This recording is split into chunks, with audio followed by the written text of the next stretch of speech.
Ito para lang rich kid, no? So, nandito yung shop natin. Medyo buo na. Ayan si Foreman, no? Boss! Trip lang, ikot lang ako.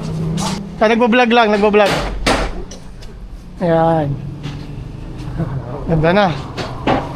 Ayan yung shelves natin, ganda. Ilaw natin. Ilaw?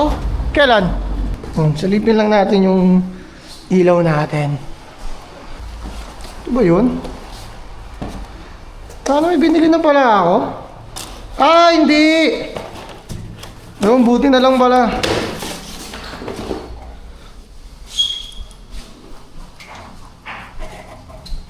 Boss! Hindi pala to ilaw. Salamin. Dito siya, boss. Sa kanto natin lagay. Parang side mirror? Oo, parang ganoon. Dito lang, boss. Oh. Sa may kanto lang yan. Kapag ganyan.